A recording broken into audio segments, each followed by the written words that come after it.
नमस्कार दोस्तों, मैं आपसे माफ़ी मांगना चाहता हूँ कि मैंने सबको मिसगाइड किया कि नोट्स नहीं बनाने चाहिए।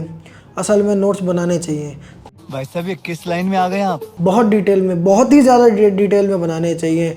मान लो इलेक्ट्रोस्टैटिक्स के नोट्स कोई बना रहा है तो उसमें सब कुछ डिटेल में लिखना चाहिए। उसमें कूलम्स लॉ आ रहा है, कूलम्स लॉ लिखो, कूलम्स लॉ पूरा लिखो, K Q1 Q2/R²। सोचो यार, कहीं कल को कूलम्स लॉ भूल गए तो पूरा इलेक्ट्रोस्टैटिक्स आप पढ़ रहे हो, इतना कुछ पढ़ोगे, इतनी बार कूलम्स लॉ यूज़ करोगे, पर फिर भी कूलम्स लॉ कल को भूल गए तो ये डर तो रहेगा ही ना। इसलिए सब कुछ लिखो यार। मान लो हम शादियों में जाते हैं, नए रिश्तेदारों से मिलते हैं, जान पहचान करते हैं, उनके नाम पूछते हैं। सोचो इन सब में अपने फादर का नाम भूल गए तो।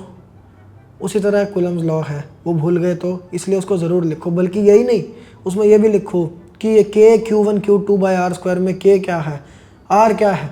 R लिखो, R is equal to distance between the two charge particles. सोचो यार, आपने कल को उसको रिवीजन करते टाइम उसको गैस कांस्टेंट समझ लिया तो, या रेजिस्टेंस समझ लिया तो। समझो इस बात को कि कितना ज़रूरी है डिटेल में बनाना नोट्स।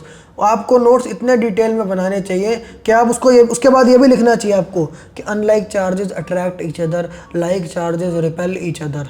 मान लो कल को आपने लाइक चार्जेस में अट्रैक्टिव फोर्स करवा दी तो। सब कुछ लिखो भाई, सब कुछ लिखो, पूरी ग्रंथ लिख दो। 400 पेज के केवल इलेक्ट्रोस्टैटिक्स के नोट लिख दो। नोट्स के इतने फ़ायदे हैं, इतने फ़ायदे हैं कि मैं गिनवाता गिनवाता थक जाऊंगा। याद रखना, हर कोई यही कहेगा, अंत में नोट्स ही काम आते हैं। आप समझो, आपने कभी एग्ज़ाम की गाइडलाइंस पढ़ी है? उसमें लिखा होता है आपको 15 kg तक नोट्स एग्ज़ाम सेंटर में ले जाना अलाउड रहता है। नहीं, मैं नहीं मानता। रियल एस्टेट, स्टॉक मार्केट, इन सबसे ज़्यादा अच्छी इन्वेस्टमेंट नोट्स है।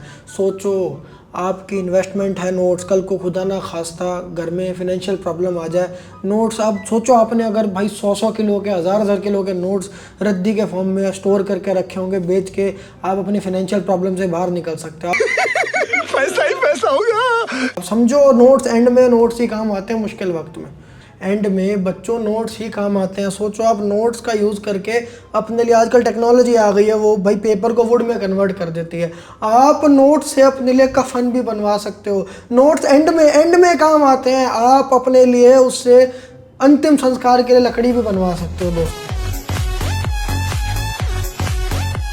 अगर वो भी नहीं तो आप अपने ग्रैंड चिल्ड्रन के लिए इसको एज अ धरोहर विरासत में छोड़ के जा सकते हो कि ये लो बेटा, मेरे संदूक की चाबी, इसमें तुम्हारे दादा के जीवन की जमा पूंजी है। दुनिया जमा करती है दौलत, सोना, चांदी, लेकिन मैंने इन सब मटीरियलिस्टिक चीज़ों को जमा नहीं किया, मैंने नोट्स जमा किए। क्योंकि बेटा याद रखना, अंत में नोट्स ही काम आते हैं। आप अपने ग्रैंड चिल्ड्रन को जब वो संदूक की चाबी दे रहे हो तो उनको ये लेसन भी दे सकते हो कि बेटा, लाइफ में मोह माया में फंस के ज़िंदगी का असली पर्पस मत भूलना।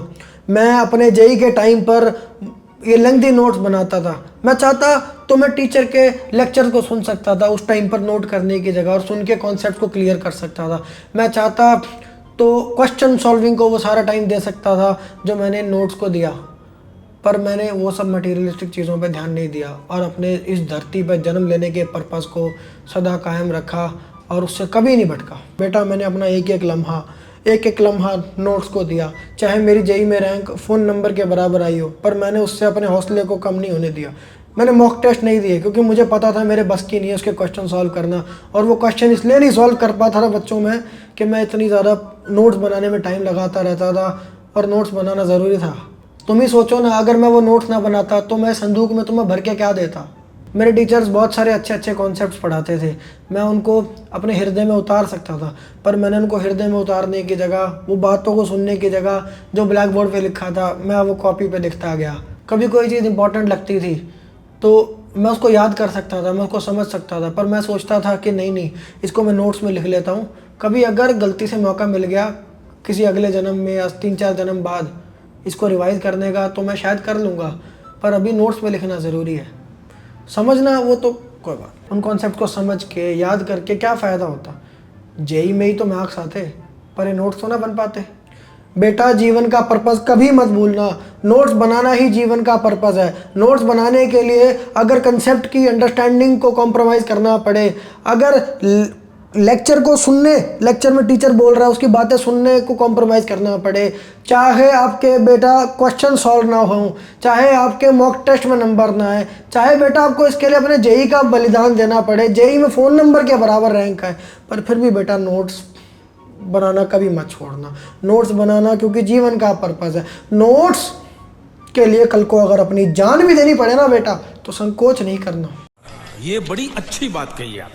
आप समझ ही गए होंगे कि ये एक पैरोडी थी।